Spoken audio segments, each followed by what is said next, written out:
Quero saudar o Padre Luiz, o Frei Edson. E eu já vou fazer uma pergunta para vocês, que é sobre esse palavrão que está aqui. Vocês já viram ou já ouviram esse palavrão? Querigma. Vocês já ouviram falar em querigma? Algumas pessoas escrevem um pouquinho diferente, mas eu resolvi seguir essa grafia aqui, que é a grafia do grego. Antes também de começarmos, tem outro esclarecimento. Esse material, a maior parte dele foi preparada pelo padre Leonardo Pereira, que é o nosso vigário-geral da diocese, né? Ele era para vir dar este encontro hoje, mas deu um conflito na agenda. Então ele me passou o material que ele havia preparado, havia pensado, e eu, a partir dele, também formulei aquilo que vocês vão ver hoje. E a partir de dois documentos muito importantes para a nossa igreja, para nós aqui da América, do Brasil, o documento de Aparecida, da Conferência de Aparecida, da Quinta Conferência do Episcopado Latino-Americano, e um outro documento um pouquinho mais recente, que é uma exortação apostólica do Papa Francisco, que se chama Evangelii Gaudium, né? A alegria do Evangelho. A alegria do Evangelho. Guardem essas palavras. É esse documento aqui que o Papa Francisco, baseado no documento de Aparecida, um dos primeiros documentos que o Papa Francisco redige, escreve para a igreja como um todo, e é um documento querigmático. Um documento que vai falar e vai nos mostrar, vai nos dizer, vai nos dar as luzes, as pistas, o caminho para como nós podemos falar de Jesus para as pessoas. Como nós anunciamos Jesus. A pista está no nome do documento. Papa Francisco já, de largada, nos deu a pista de como falar de Jesus. Falar de Jesus com alegria. Vocês lembram lá em 2013, quando o Papa assumiu, depois ele escreveu nesse livro aqui, ele escreveu uma coisa bem engraçada, mas importante. Ele diz assim: existem muitos cristãos que vivem com cara de quaresma. Vivem com cara de quaresma e esquecem que Jesus ressuscitou.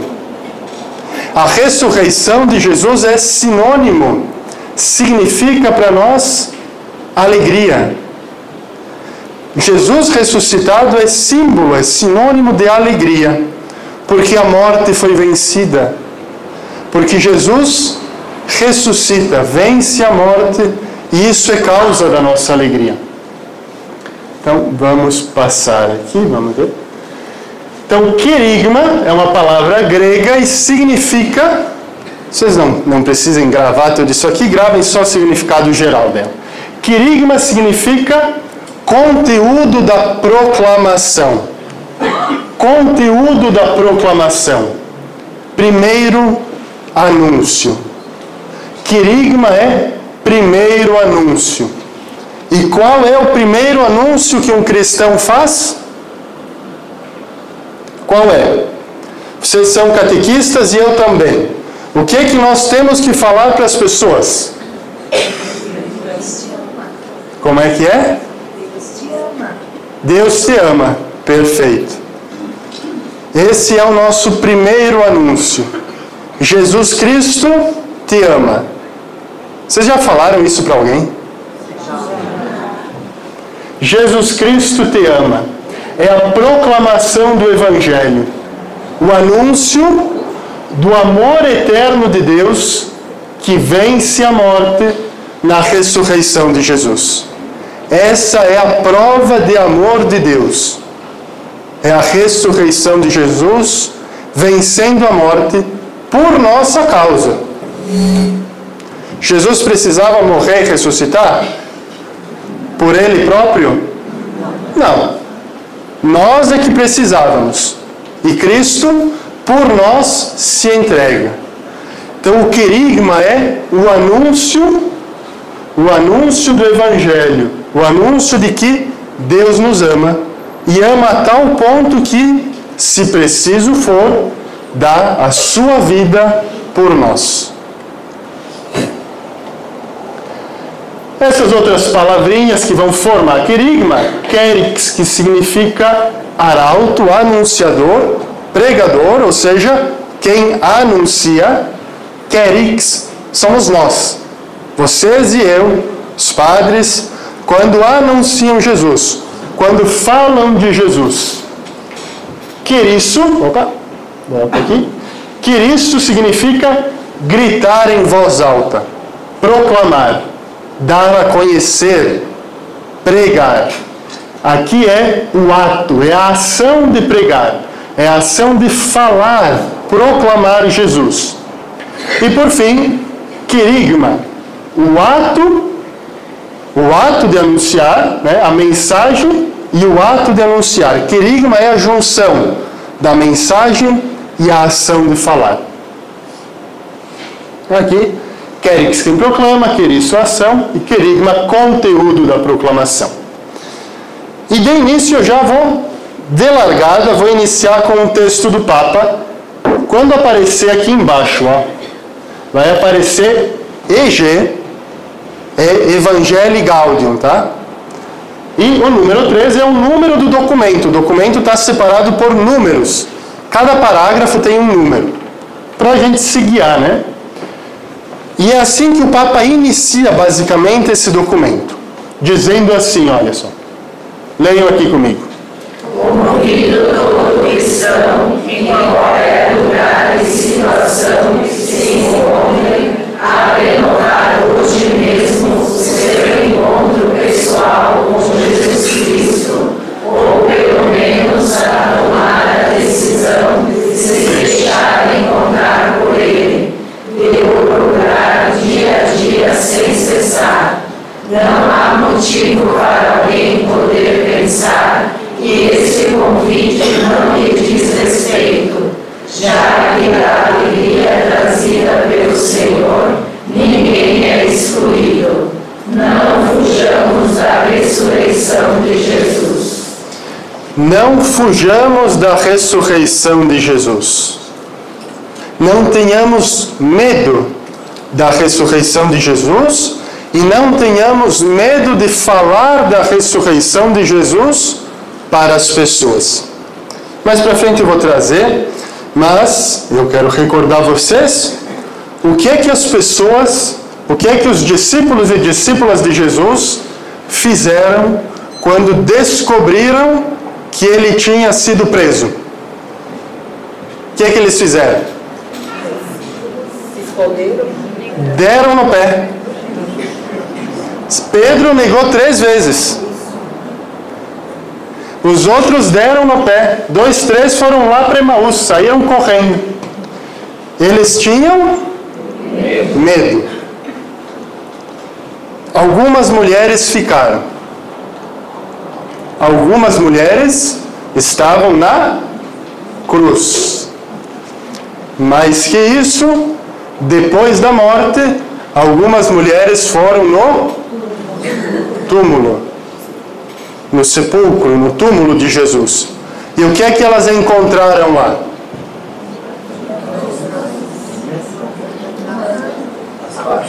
As faixas, o túmulo vazio,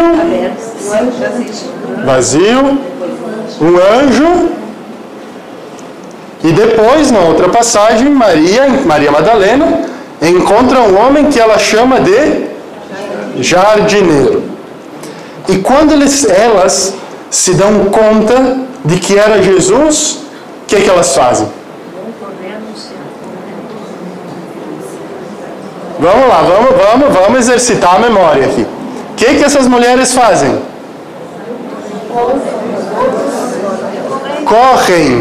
Correm anunciar a ressurreição de Jesus. Correm para falar para o mundo que Jesus não morreu, que ressuscitou. Morreu, né? Mas não permaneceu na morte. Venceu. Não fujamos da ressurreição de Jesus, diz o Papa. não tenhamos medo da ressurreição de Jesus. Todo cristão é convidado, a renovar o seu encontro com Jesus.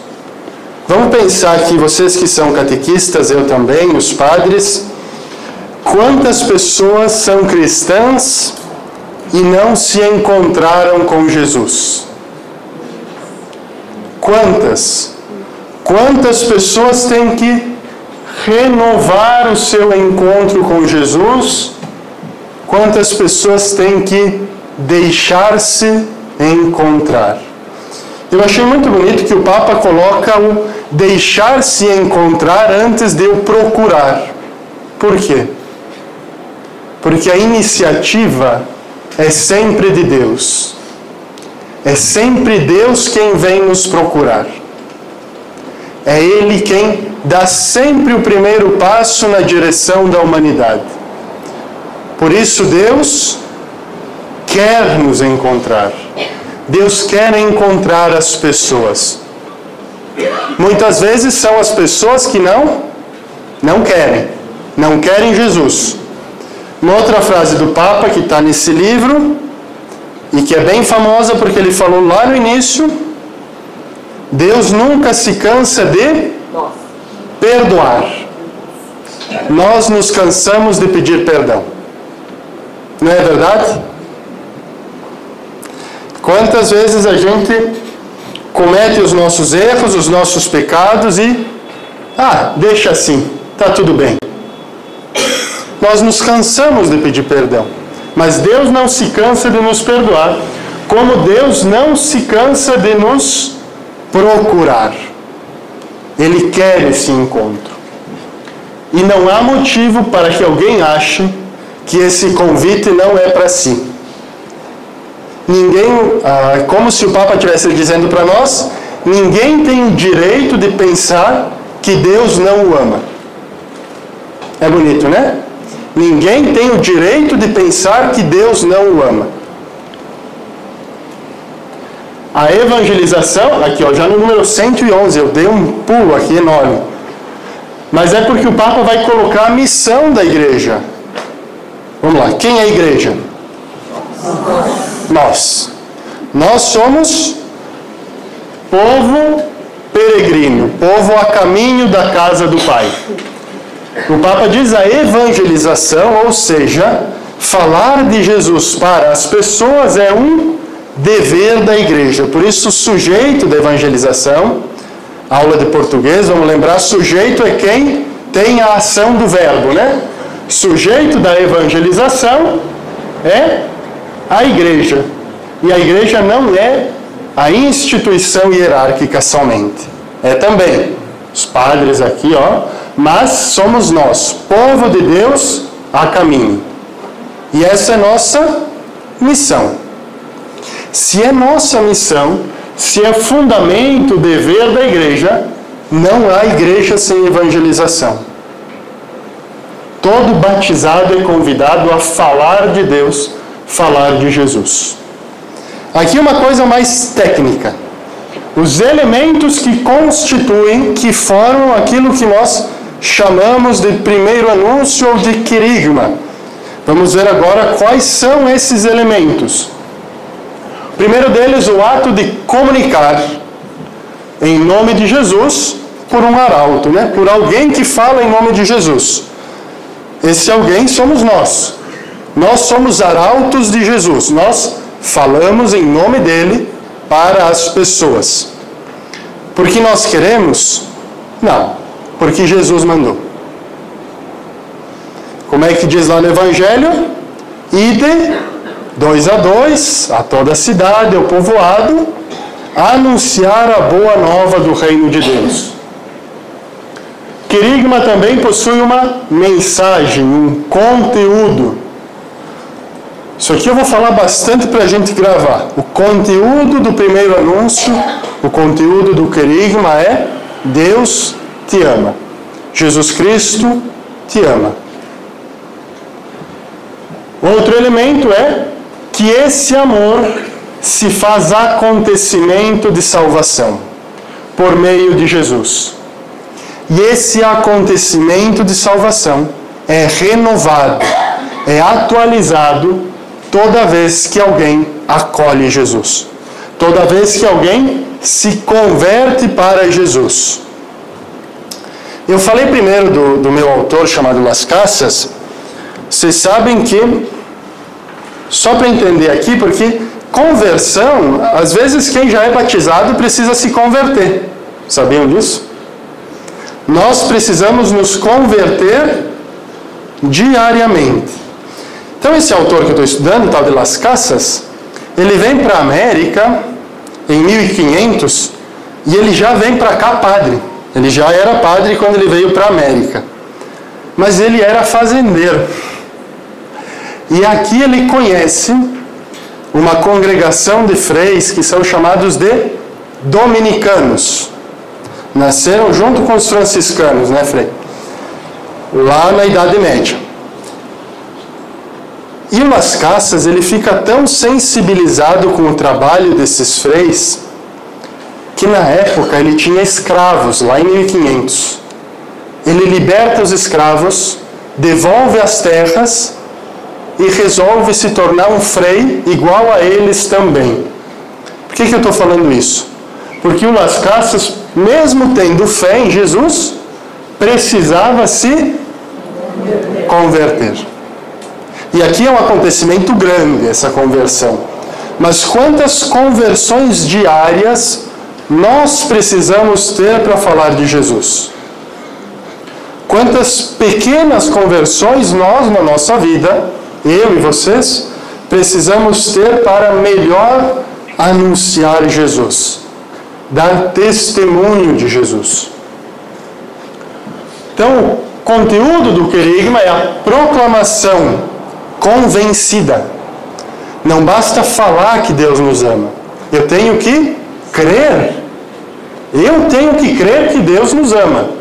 Então eu tenho que estar convencido de que por meio de Jesus de Nazaré, um homem nascido de mulher, tido por Messias, por meio dele, Deus realizou a nossa salvação, segundo o que está nas Escrituras.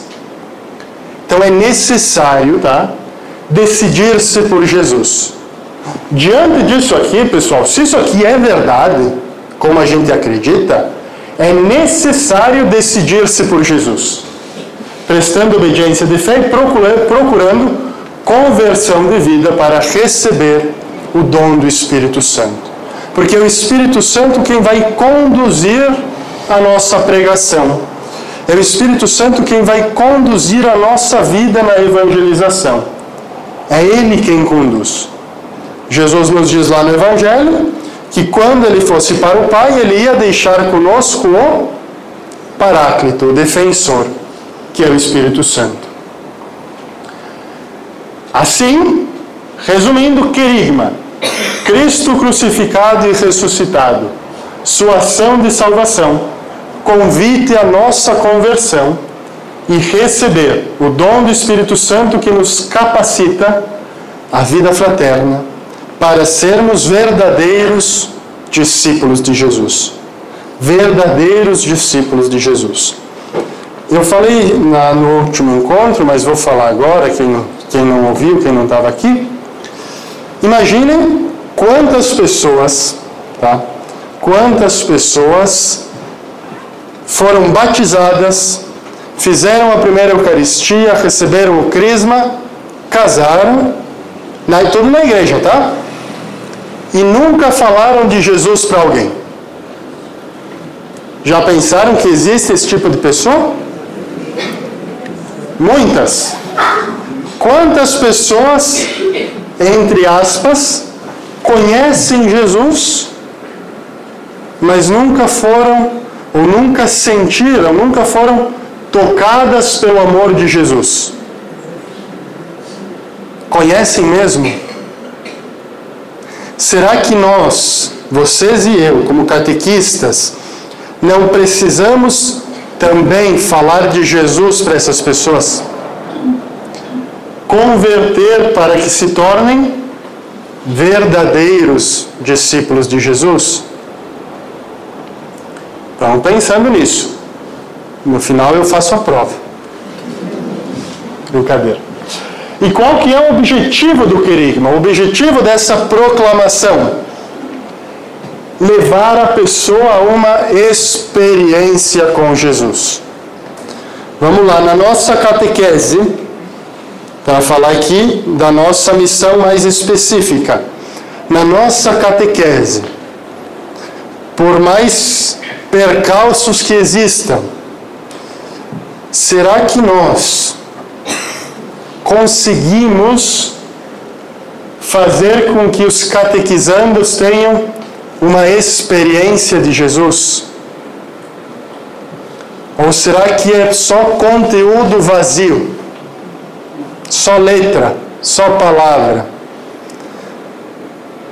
Será que as pessoas que nós nos relacionamos, falamos de Jesus com elas, fizeram essa experiência com Jesus?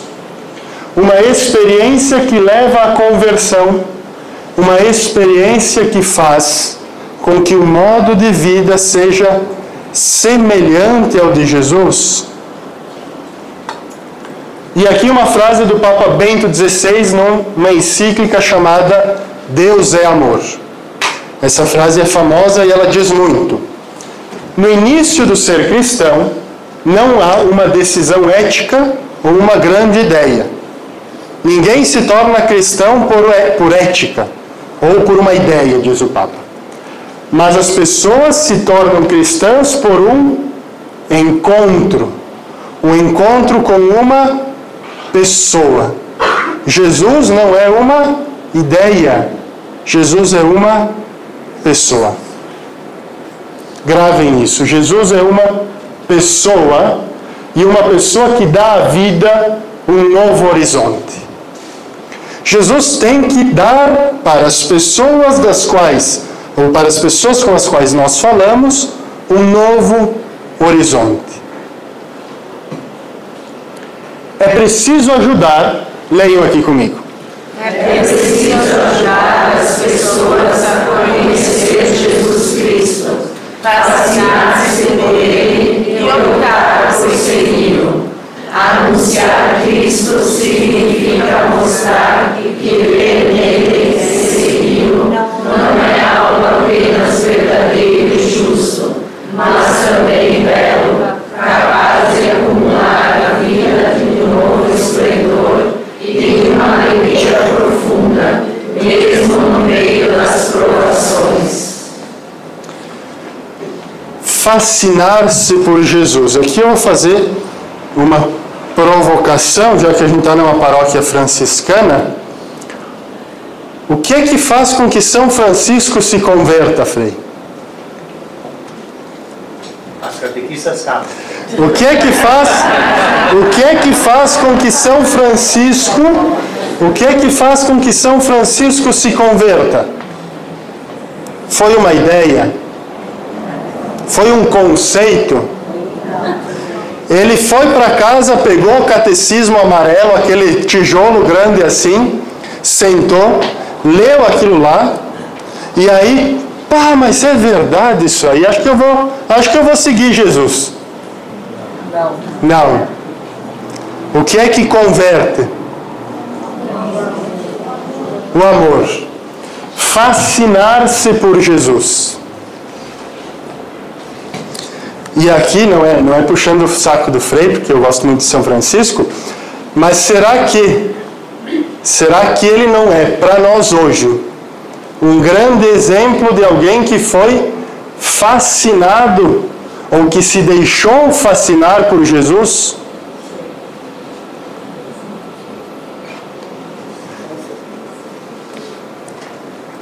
Pensem depois um pouquinho em casa na vida desse santo e em como nós hoje podemos nos deixar fascinar no século XXI, não lá no século XII, nos deixar fascinar por Jesus. Com tanta tecnologia, com tanto desenvolvimento, onde é que está Jesus hoje?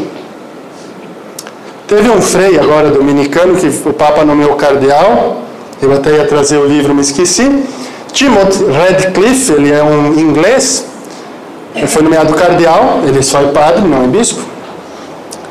E ele tem um livro que se chama A Arte de Viver em Deus. Nesse livro, ele escreve o seguinte: quantas pessoas, escreveu na pandemia, quantas pessoas passam mais tempo em frente da TV e do celular do que fazendo uma oração, do que lendo o Evangelho todos os dias? Quanto tempo nós... Aí eu me perguntei, mas quanto tempo eu gasto fazendo uma oração e quanto tempo eu gasto no celular? Quanto tempo eu gasto na TV, assistindo um filme? Quer dizer, para nós aqui, como falar de Jesus hoje, como ser fascinado e deixar-se fascinar por Jesus, quando nós nos fascinamos por tanta coisa boba, por tanta coisa que não é séria, que não é, entre aspas, aqui de verdade. Quanto tempo perdido.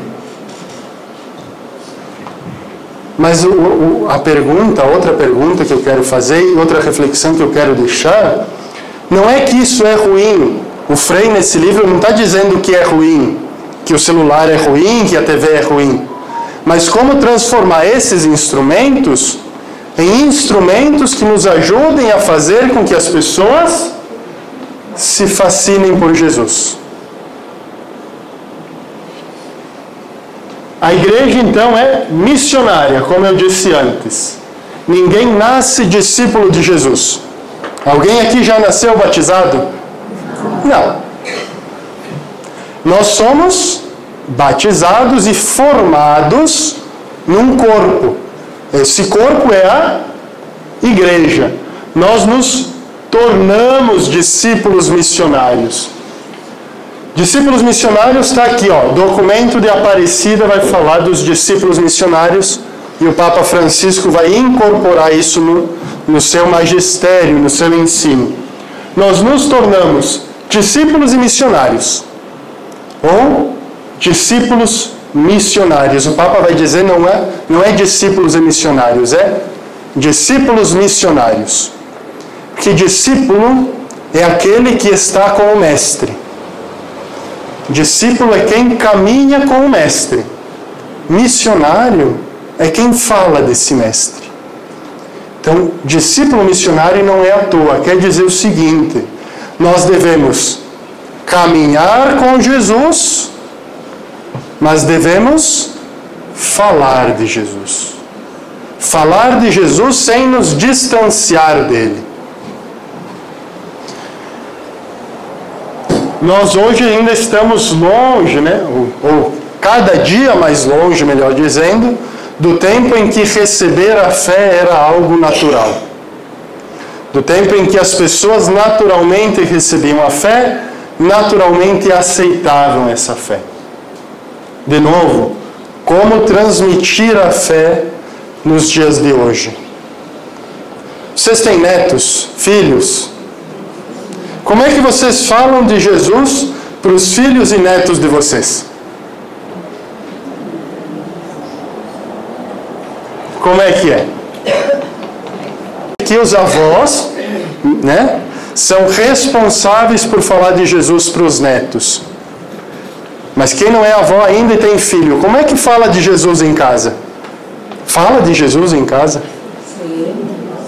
E como é que fala? Como é que as pessoas... Isso aqui vocês pensem depois.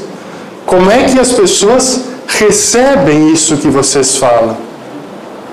Por que isso é importante?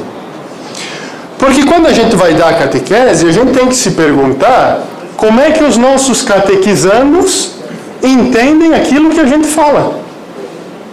Como é que eles recebem a mensagem de Jesus?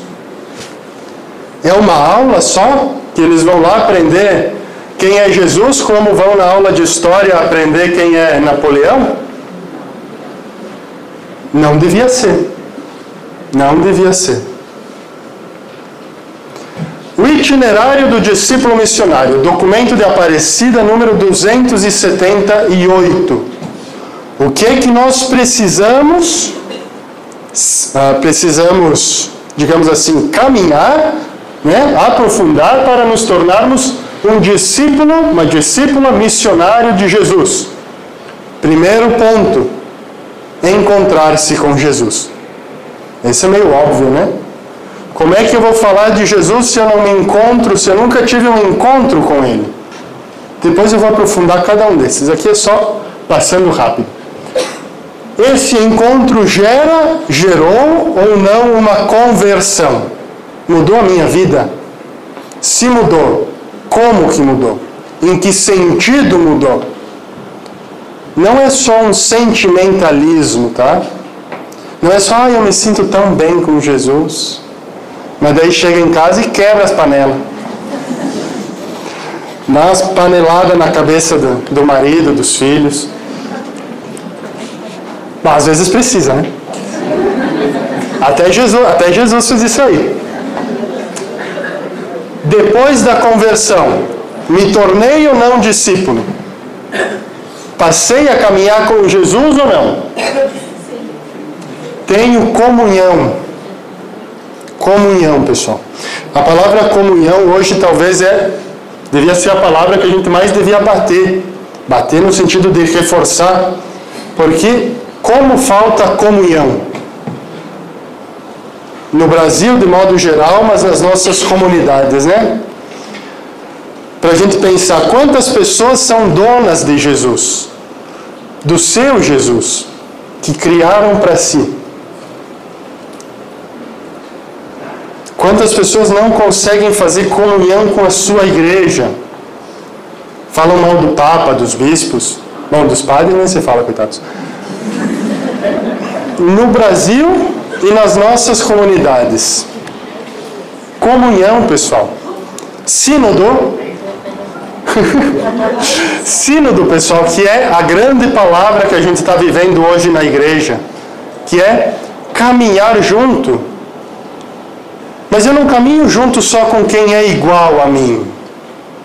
Eu não caminho junto só com quem pensa exatamente igual a mim, senão eu caminho sozinho. Caminhar junto é aceitar que as pessoas são diferentes. Aceitar que as pessoas pensam diferentes. Mas que elas também fizeram um encontro com Jesus. Que o Espírito Santo também atua por meio delas, não só de mim. Isso é fazer comunhão.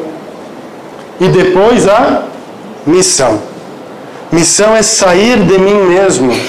Missão é trabalhar por Jesus.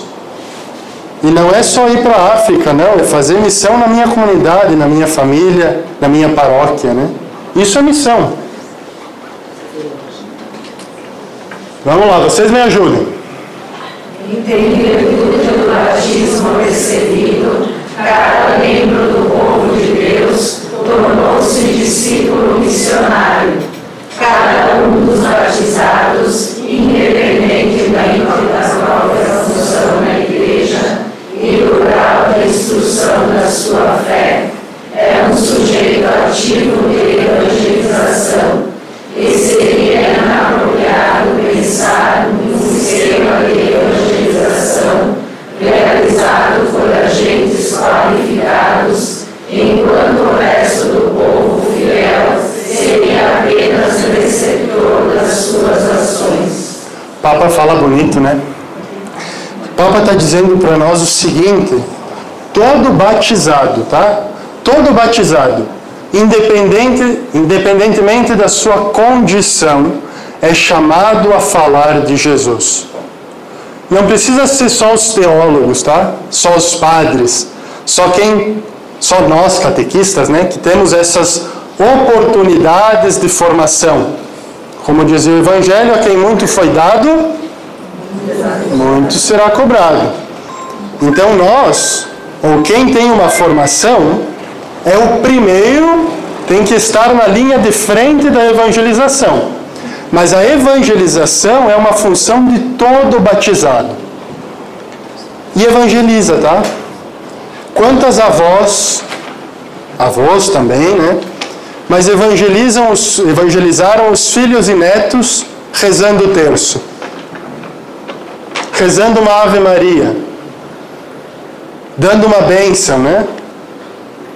Quanto essas pessoas evangelizam? Quanto essas pessoas já evangelizaram? Então todo mundo é sujeito ativo da evangelização, ninguém escapa. Cada um a seu modo, cada um no seu grau, no seu nível, num processo da sua caminhada. Mas todos evangelizam. Ninguém renuncia ao compromisso da evangelização. A partir do momento, eu sempre falo isso lá para os meus crismandos, espero que eles me ouçam, tá? E ponham em prática. Difícil, mas a gente tem esperança, né? Senão aí a coisa vai para o saco mesmo. Então a gente tem esperança que vocês devem ter esperança com os catequizandos de vocês também, que eles escutem e coloquem em prática. Tá, então vamos pensar que no mundo ideal isso acontece. Mas eu sempre digo para eles, quando vocês vão fazer a crisma, agora eles vão se crismar domingo que vem, quando vocês crismam, vocês estão assumindo um compromisso. Não é comigo, não é com o padre, não é com o bispo. É com Jesus.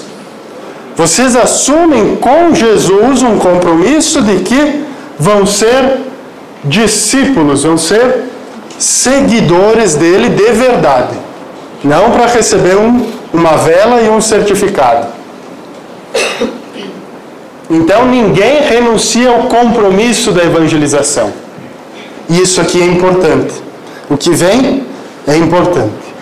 Se uma pessoa, cada um de nós aqui, cada um coloque o seu nome, tá? Se uma pessoa experimentou verdadeiramente o amor de Deus que salva, essa pessoa não precisa de tempo, de preparação, não precisa de nada para anunciar Jesus. Lembrem as mulheres lá no sepulcro vazio, quando encontram Jesus. Será que Maria Madalena foi para casa também, lá com São Francisco, pegou o catecismo amarelo, leu e depois disse, agora sim que eu vou falar dele? Não. Feito o encontro com Jesus, falar de Jesus não precisa de lições nem de instruções. Naturalmente falamos. Entendam bem, não que conhecer não é importante. É muito importante.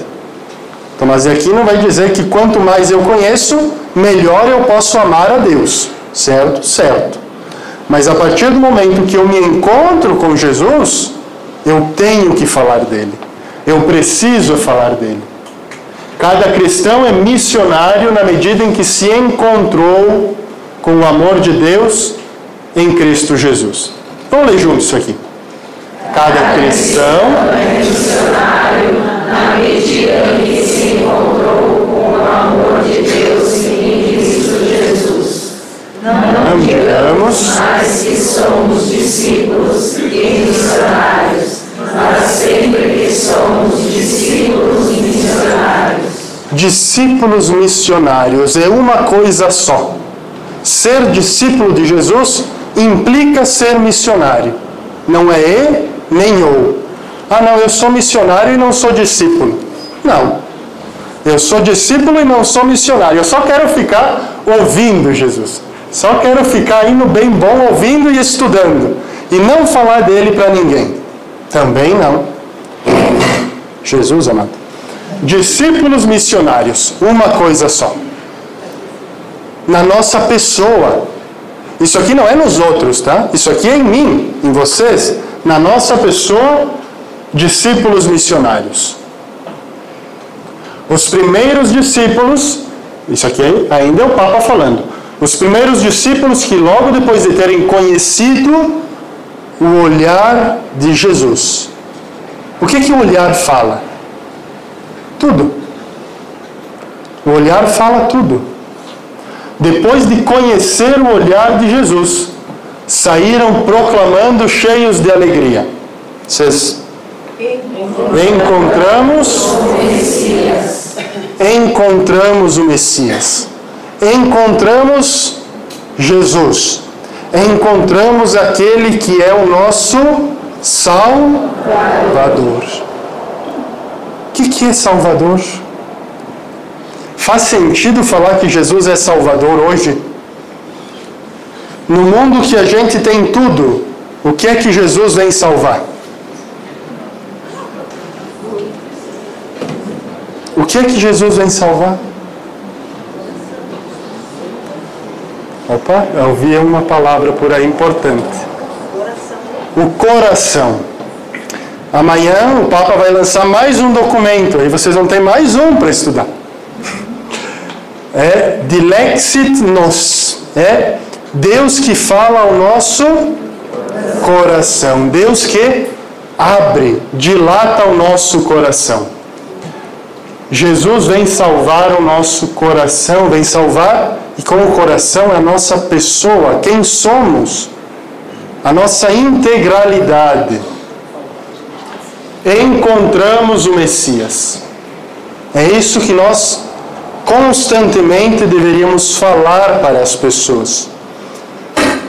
E é curioso porque nós vivemos num mundo cristão, numa sociedade cristã, mas a gente esquece disso. A gente esquece de que Jesus é o Messias. Para nossa reflexão agora, vocês pensem.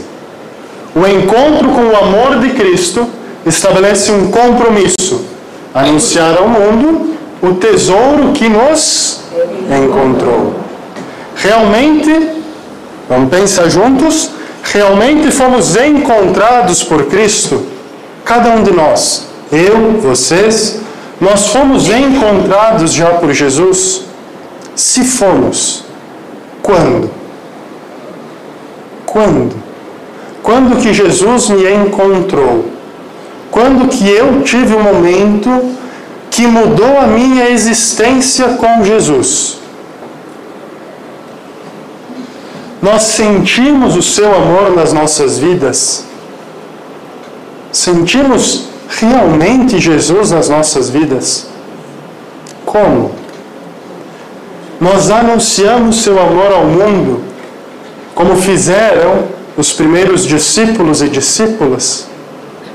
Anunciamos Jesus com tanta coragem como São Pedro, que primeiro negou, depois deu a vida, foi morto. Nós anunciamos Jesus dessa forma. Esses dias eu estava lendo a história de Santa Bárbara. Quem conhece a história de Santa Bárbara? Vocês sabem que Santa Bárbara foi uma das primeiras cristãs lá do início da igreja? E ela, naquele tempo, crer em Jesus era um crime, né? As pessoas eram condenadas e mortas por isso. Santa Bárbara foi degolada, né? Sabem quem denunciou ela para as autoridades da época? O próprio pai. Será que nós temos essa coragem de anunciar Jesus como fizeram esses primeiros cristãos? Às vezes, não estou falando para vocês negarem a família, tá? Mas como eles fizeram, às vezes negando a família, negando os pais, o lar, porque tinham feito a experiência de se encontrar com Jesus. É uma experiência radical, transformadora. E quando a gente olha para esses mártires daquele tempo, mas muitos hoje também, né, que dão a vida e entregam a vida porque acreditam em Jesus, quanta coragem, né? Quanta fé. Quanta fé. Fé que brotou de um encontro. Por isso que a gente devia sempre ter presente, nunca perder a esperança. Porque é fácil, né? É fácil esquecer. É fácil esquecer de Jesus. É como um casal. Um casal. Vocês são casados, casadas? É como um casal que no início é uma felicidade só. 10 anos depois, 15, 20, 30, 40 anos depois, se não lembra do início, vai tudo pro buraco. Com Jesus é parecido. Com Jesus nós temos que sempre renovar esse encontro, reacender a chama, deixar-se tocar por Jesus, encontrar sempre. Itinerário do discípulo missionário conforme o documento de Aparecida, que ainda é o documento base para a igreja brasileira, para a igreja da América Latina. É o documento que dá o norte, a direção.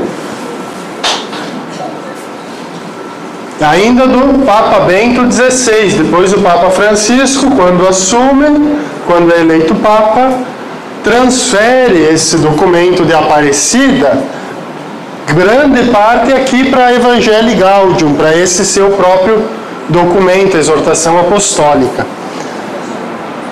Eu falei na última vez, mas não custa falar de novo, até custou tempo. Vocês sabem quem que escreveu esse documento?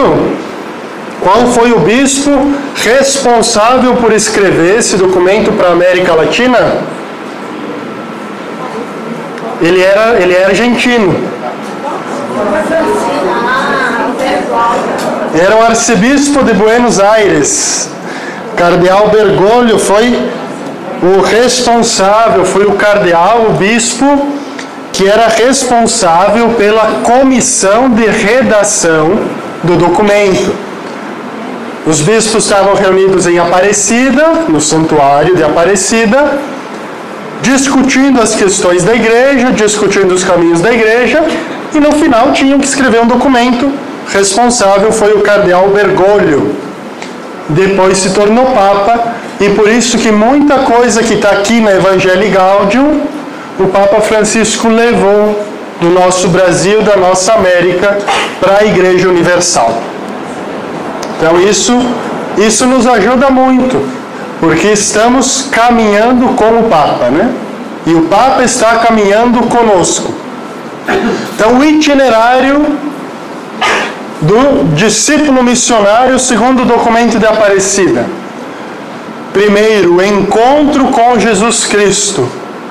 Isso dá origem ao caminho de iniciação cristã. Não existe caminho cristão sem Cristo. Vocês já viram? Ser cristão e não ter Jesus? Não dá. Então, o primeiro passo, encontro com Jesus. Como é que se dá esse encontro? Tem uma fórmula? Me passa a fórmula. Não tem fórmula. Desculpem, mas não tem fórmula.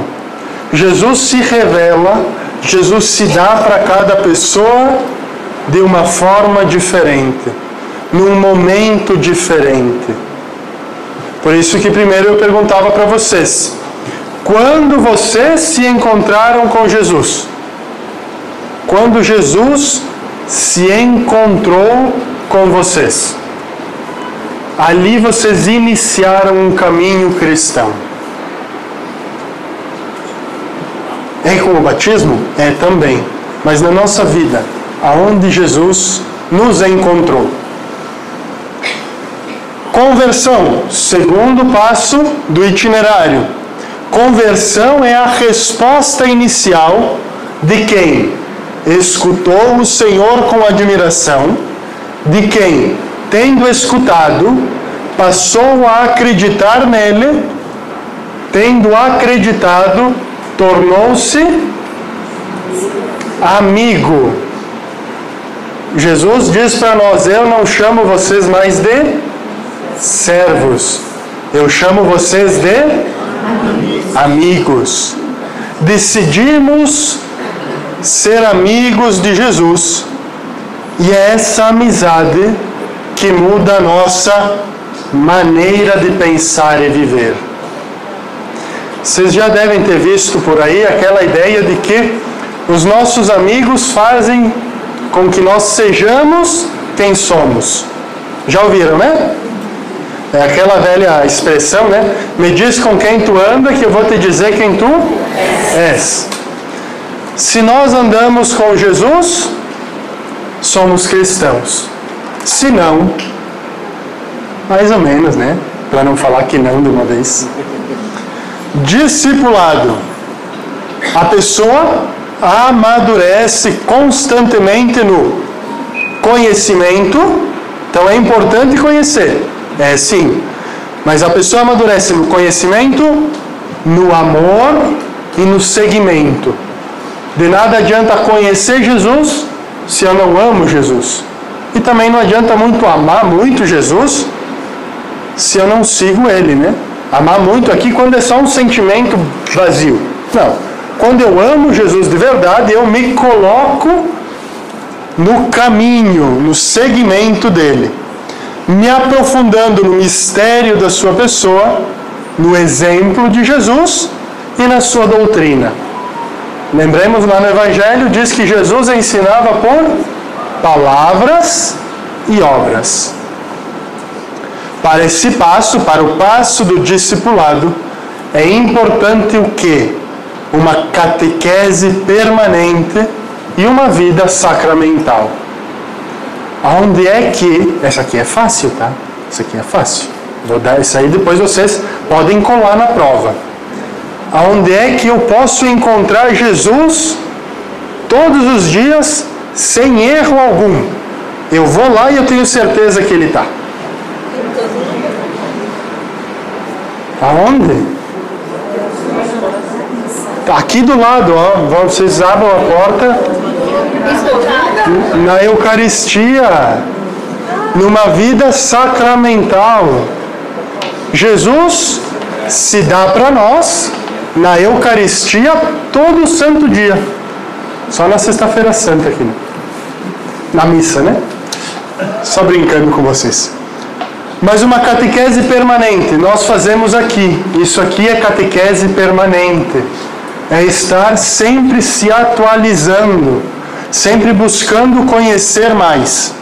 E vida sacramental, né? Buscando os sacramentos.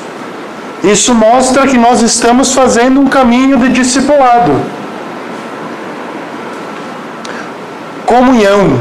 Não existe vida cristã sem comunidade. Jesus manda os discípulos fazerem comunidade. Manda os discípulos evangelizarem 2 a 2. Não existe um cristão isolado. Não existe um cristão fora do corpo de Cristo. Todo cristão está no corpo de Cristo. Se nós somos cristãos, somos membros do corpo de Cristo. Fazendo aqui uma analogia, se a gente cortar um membro, me cortei um dedo, esse dedo fora do meu corpo vai viver ou vai morrer? Vai morrer. Um cristão fora da comunidade vai viver ou vai morrer? Vai morrer.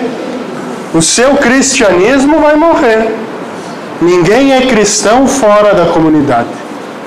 Jesus fundou uma igreja. Jesus fundou, Ele quis fundar uma igreja. Para quê? Para que nessa igreja os seus membros formassem comunidade e pudessem anunciá-lo. Como os primeiros cristãos que se reuniam em comunidade, o discípulo participa da vida da igreja e no encontro com os irmãos vive o amor de Cristo.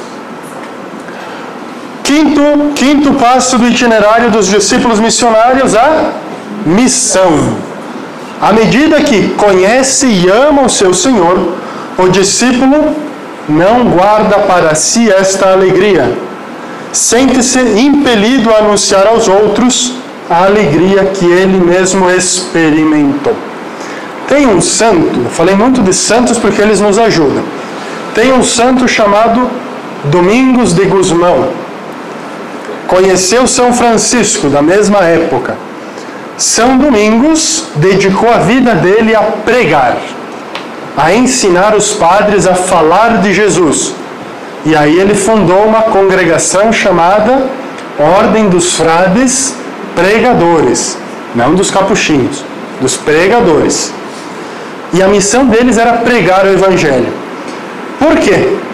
São Domingos tem uma frase que explica o porquê que ele quis fazer isso. Grosso modo aqui. Ele dizia: Jesus, vocês anotem, Jesus é o maior bem que pode ser conhecido e amado. Jesus é o maior bem que pode ser conhecido e amado.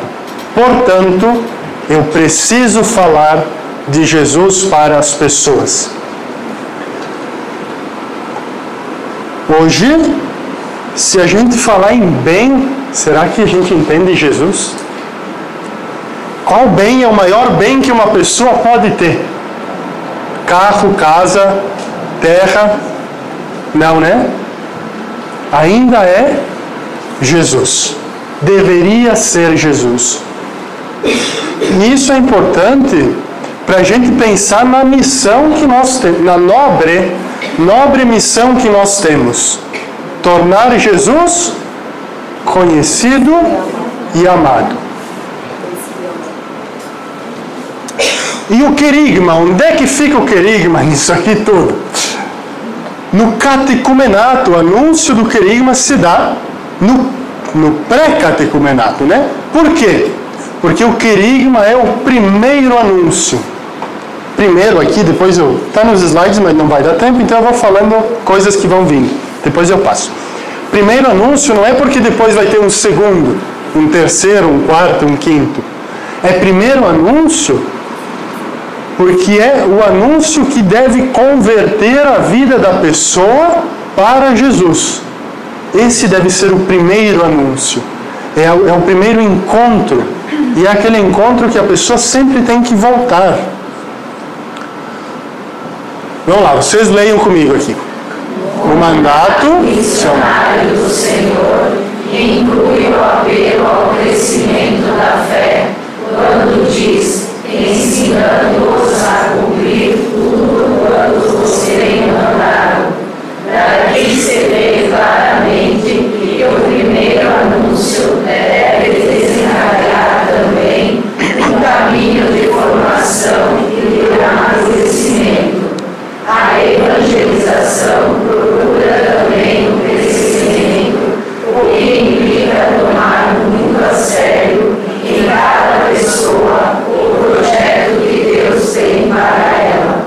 Cada ser humano precisa sempre mais de Cristo, e a evangelização não deveria deixar que alguém se contente com pouco, mas possa dizer com plena verdade: já não sou eu que vivo, mas é Cristo que vive em mim. Já não sou eu que vivo, mas é Cristo que vive em mim. Isso aqui, pessoal, é a resposta de alguém que já é maduro na fé. De alguém que tem plena consciência de quem é Jesus na sua vida, a ponto da pessoa negar a sua vida. Não sou mais eu que vivo, mas é Jesus que vive em mim. Jesus que vive no mundo também por mim. Qual que é o projeto de Deus para a nossa vida? Qual que é o projeto de Deus para a minha vida? Cada ser humano precisa sempre mais de Jesus. E o que vem é bem bonito. Ninguém pode se contentar com pouco. Ninguém pode se contentar com o mínimo. O mínimo da fé, o mínimo de Jesus. Ninguém pode se contentar com pouco. Porque Cristo é plenitude. E se Jesus é plenitude, Ele deve tornar plena, tornar completa a minha vida. Jesus torna completa a minha vida e assim eu posso falar: não vivo mais, é Ele que vive em mim.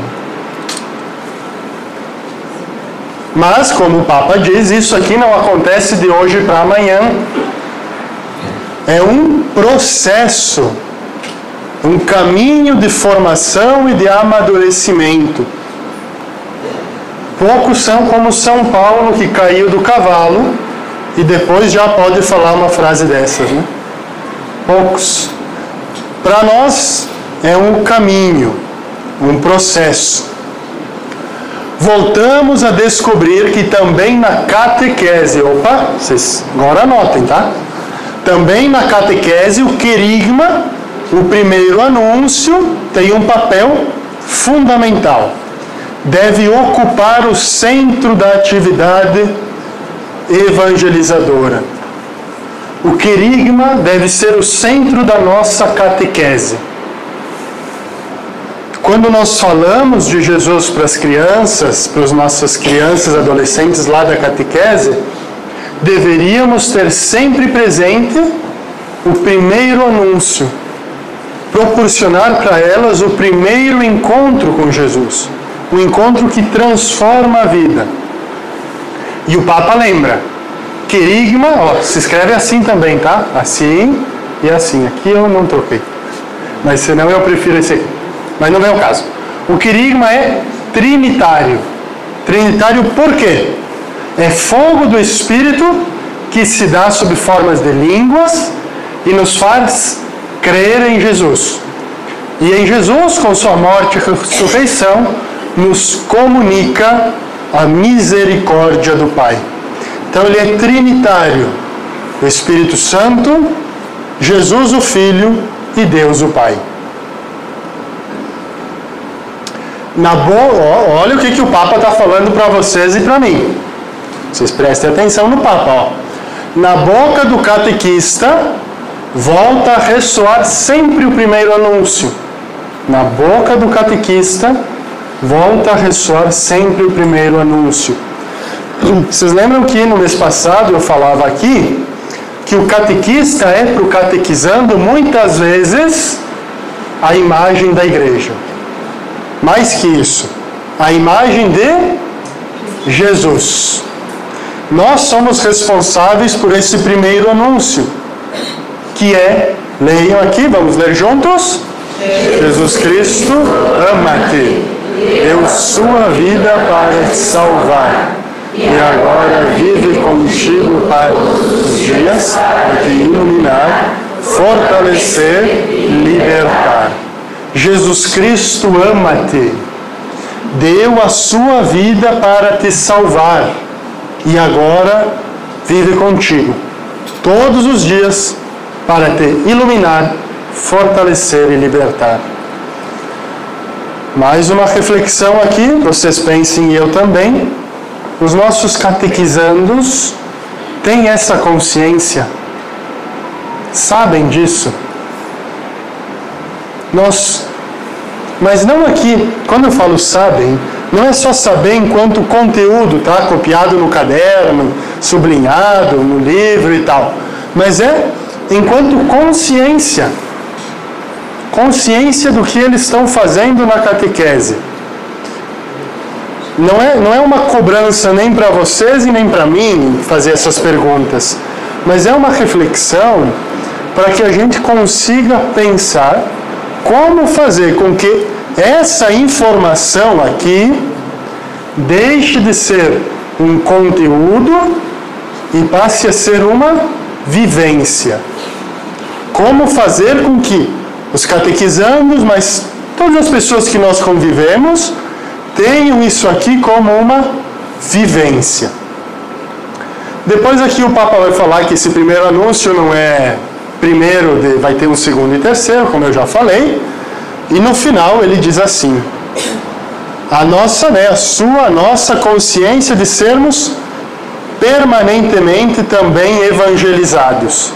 Nós evangelizamos, mas precisamos ser sempre evangelizados. O querigma não é somente uma etapa, mas é o fio condutor de um processo que culmina com a maturidade dos discípulos de Jesus. Sem querigma, documento de Aparecida, sem querigma, os demais aspectos desse processo estão condenados à esterilidade, a morrer, sem corações verdadeiramente convertidos ao Senhor. Só a partir do querigma acontece a possibilidade de uma verdadeira iniciação à vida cristã. Só a partir do primeiro anúncio e do primeiro encontro com Jesus é que se inicia de fato a vida cristã. Por isso a igreja precisa ter o querigma em todas as suas ações. Vamos pensar um pouquinho. O que significa ter o querigma em todas as ações da igreja? Significa ter ele na catequese, mas só na catequese? Nas pastorais. Nas nossas pastorais anunciar Jesus. Na missa? Pode parecer óbvio? Pode. Mas quantas vezes na missa a gente, agora é para os padres ali, a gente não acha Jesus na missa? Acontece, né? Acontece também. Por isso, o documento de Aparecida, número 278, nos recorda: em todas as ações da igreja, a gente tem que ter presente o primeiro anúncio, o anúncio do amor de Jesus. Opa, agora começou a ficar indo para o final aqui. O querigma como acontecimento de comunicação. Vamos entender isso aqui. O que é acontecimento de comunicação? Uma notícia que nós precisamos divulgar. Aconteceu alguma coisa e nós precisamos falar para o mundo. Qual é o objetivo do ato de comunicar? Quando nós nos comunicamos, o que é que nós queremos fazer? Convencer, persuadir, explicar, falar, né? No nosso caso, quando nós nos comunicamos, nós queremos levar a pessoa a uma a conversão e ao amadurecimento da vida, conformando-se ao modo vivente do Senhor. Nós, quando comunicamos, queremos anunciar Jesus, anunciar o amor de Jesus para que a pessoa tenha ela mesma uma experiência. O querigma é a proclamação de um conteúdo que, para ter efeito, exige a adesão da fé. A pessoa também precisa ter fé. Se a pessoa está fechada a Cristo, eu posso falar e posso repetir. E posso falar de novo. Vai ter efeito? Não vai. Jesus sabia disso? Sabia. O que é que ele disse? Falou? Não quis ouvir?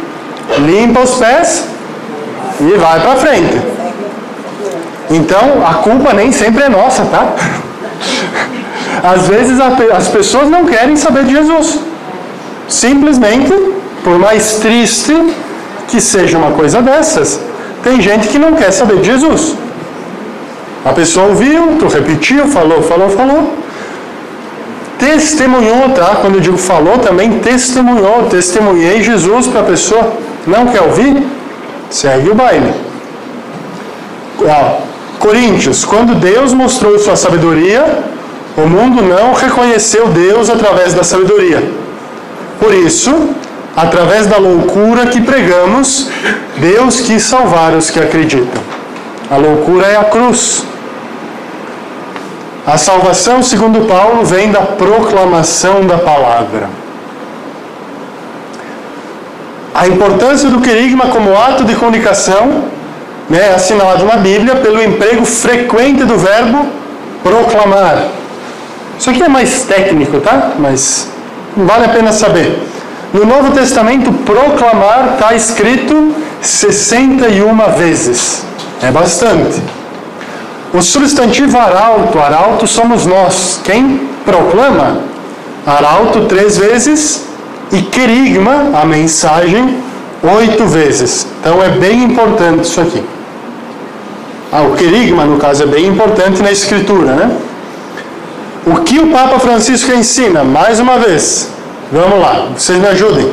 Cada um levar o Evangelho às pessoas com quem se encontra, tanto aos mais íntimos como aos desconhecidos. É a pregação informal que se pode realizar durante uma conversa e é também a que realiza um missionário quando visita o mar. Ser discípulo significa ter a disposição permanente de levar aos outros o amor de Jesus. E isso sucede espontaneamente em qualquer lugar, na rua, na praça, no trabalho, no caminho. Falar de Jesus num caminho. Vocês sabiam que os discípulos no início da igreja eram chamados de seguidores do caminho? Não eram seguidores de Cristo, mas do caminho. Essa aqui você sabe, né? Porque Jesus é o caminho, a verdade e a vida. O que o Papa nos diz? Ninguém precisa ser Santo Antônio, tá? Ninguém precisa ser Santo Antônio que falava de Jesus e convertia até os peixes, até o burrinho. Não. O Papa está dizendo cada um no dia a dia pode falar de Jesus para quem conhece. Falar de Jesus sem medo, tá? Na rua, na praça, no trabalho, num caminho. Lembram daquele livro do Radcliffe que eu citei antes? Ele diz uma coisa bem interessante lá. Ele diz assim: quantas pessoas vão num restaurante e têm vergonha de fazer o quê? Sinal da cruz antes de comer. Bom, quantas pessoas não fazem em casa? Mas quantas pessoas têm vergonha de Jesus? Vocês já viram isso? Gente com vergonha de Jesus? Espontaneamente falar de Jesus de novo em qualquer lugar, na rua, na praça, no trabalho, num caminho. Não, aqui também bem entendido, tá, pessoal? Não é pra gente ficar falando de Jesus toda hora, todo momento, para todo mundo, que a gente se torna pessoas cansativas, que ninguém vai querer mais falar com a gente. Também não é isso. Mas é naturalmente, espontaneamente, falar de Jesus. Falar aquilo que Jesus faz na nossa vida, como Ele nos transforma. E isso é uma pregação informal. É uma conversa. Às vezes, visitando alguém em casa, visitando um doente, no enterro, no nosso dia a dia, falar de Jesus para as pessoas com normalidade. Às vezes, nem tanto falar, mas agir como um cristão. Quando nós agimos como cristãos, as pessoas naturalmente nos reconhecem como cristãos. São Francisco, pregue o Evangelho, se necessário, use palavras. Pregue Jesus. Se preciso, use palavras. Então, nesta pregação, o Papa vai dizer, quando nós falamos de Jesus para as pessoas, nós fazemos uma pregação. Nesta pregação, sempre respeitosa e amável, nunca forçando, nunca obrigando. O primeiro momento é um diálogo no qual a outra pessoa se exprime e partilha suas alegrias, suas esperanças, preocupações, tristezas, com seus entes queridos e muitas coisas que enchem o coração. É ouvir. Ouvir as pessoas, ouvir o que as pessoas têm para nos falar. Delas, da sua vida e de Jesus. E nós, a partir disso, também podemos falar de Jesus para as pessoas. E vocês acham que concordam comigo, mas falta diálogo, né? Falta muito diálogo hoje. Muitas pessoas que estão sedentas por escutar. Sedentas por falar, e pessoas que não conseguem escutar. Melhor dizendo, né? Pessoas que não conseguem mais escutar. Vamos lá. O anúncio fundamental. O amor pessoal de Deus que se fez homem, entregou-se a si mesmo por nós e vivo oferece a sua salvação e a sua amizade. Vocês vão lembrar disso aqui hoje, né? Se lembrarem disso aqui, a minha missão está cumprida. Esse é o anúncio fundamental. A sua amizade. Vamos pensar uma coisa aqui. Vocês assistem novela? Não. Tá bom, melhor. Brincadeira. Assiste quem quer, não assiste quem não quer. Mas às vezes, a gente conhece alguém mais ou menos famoso, entre aspas, conhecido, e fica orgulhoso porque essa pessoa é nossa amiga, né? Ou às vezes gostaria de conhecer alguém famoso para ser nosso amigo. Vocês já pensaram que Deus quer ser amigo de vocês? Deus, né? Que criou tudo, que sustenta o mundo, que governa tudo. Deus quer ser nosso amigo. Existe amizade melhor? Respondam vocês. Existe ou não existe? Bom, isso aqui eu vou passar porque eu vou mandar isso aqui, depois vocês cobrem do Padre Luiz e ele vai passar para vocês. Aí alguém vai dizer para mim assim, mas Gabriel, mas é muito difícil falar de Jesus. É difícil. O Papa nos responde, a nossa imperfeição não deve ser desculpa. A gente pode dizer assim, mas eu não sou santo para falar, eu não consigo, não tenho jeito. A nossa imperfeição não deve ser desculpa.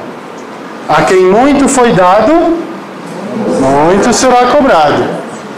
Pelo contrário, a missão é um estímulo constante para não nos acomodarmos na mediocridade. O que é mediocridade? É ficar no meio termo, ficar de boa ali. Tá bom, eu dou minha catequese uma vez por semana, já cumpri o meu papel. Mais ou menos, está dizendo o Papa, mais ou menos. Continuarmos sempre a crescer. O testemunhar a nossa fé. O testemunho que todo cristão é chamado a oferecer implica em dizer como São Paulo: não que já o tenha alcançado ou já seja perfeito, mas corro para ver se alcanço. Lanço-me para o que vem à frente. Eu não sou perfeito. Nós não somos perfeitos. Não sou santo. Nós não somos santos. Mas isso não significa, e não é por isso que eu vou parar no meio do caminho. Vou estacionar minha Kombi aqui e vou parar. Eu gosto de Kombi. Não tem. Mas vou parar a minha Kombi aqui, vou estacionar e vou ficar aqui. Não, né?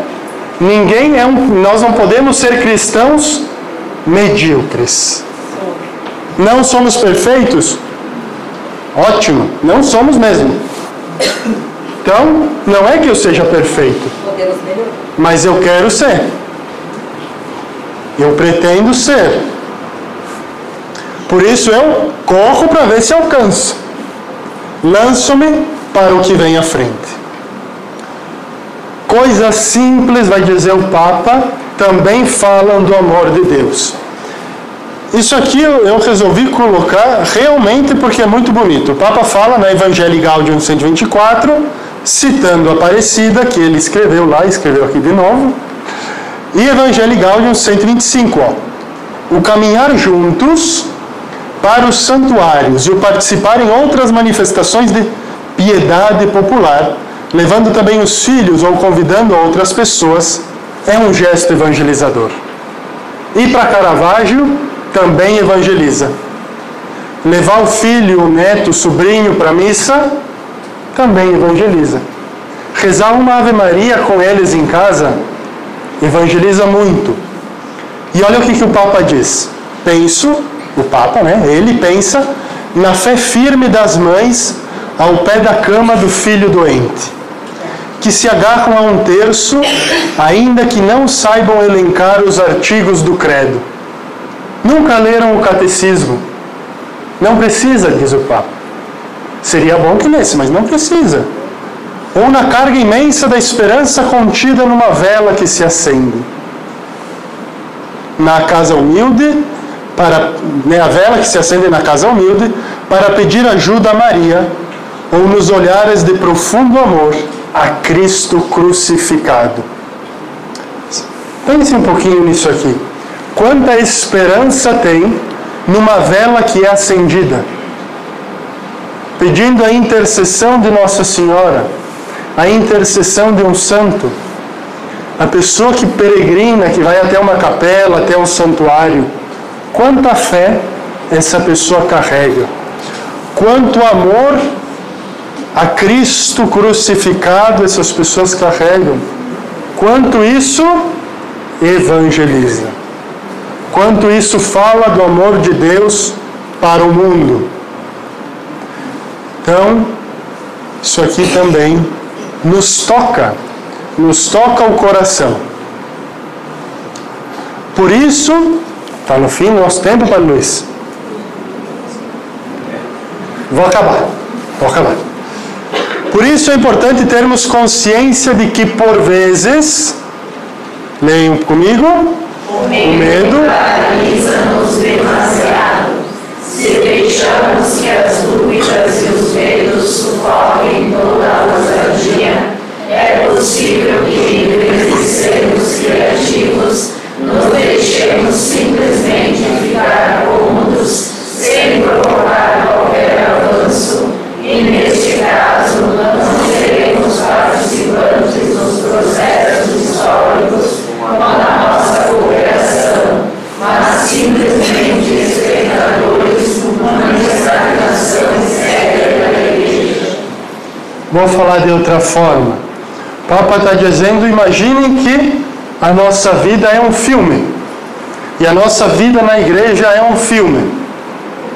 Nós, cada um de vocês, cada um de nós, é chamado a ser o ator principal desse filme, mas eu prefiro ficar em casa assistindo a TV no sofá.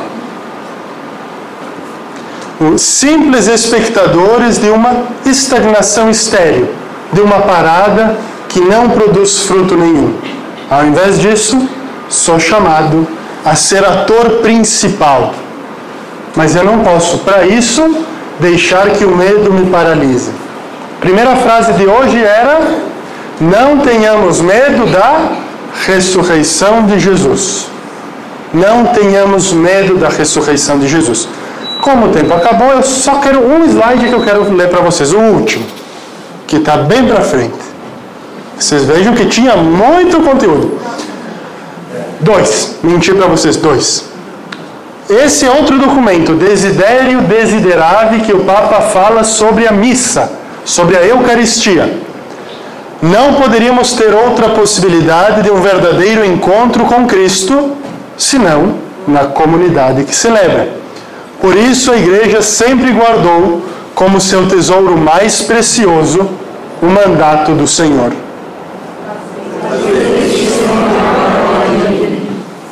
E agora, o último. Não deveríamos sequer um momento de descanso, sabendo que nem todos ainda receberam o convite à ceia do Senhor, ou que outros esqueceram ou se perderam nos caminhos tortuosos da vida dos homens. nenhum momento de descanso até não atrairmos as pessoas a Jesus. Nenhum momento de descanso até não atrairmos todos para a ceia do Senhor. E o Papa lembra no início desse documento que ninguém conquistou um direito para a ceia. Ninguém tem direito de participar da ceia. Todos são atraídos.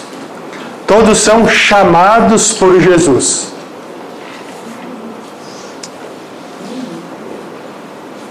Então, não deveríamos ter um momento de descanso sabendo que nem todos receberam o convite ou que alguns se perderam nos caminhos tortuosos da vida. Obrigado.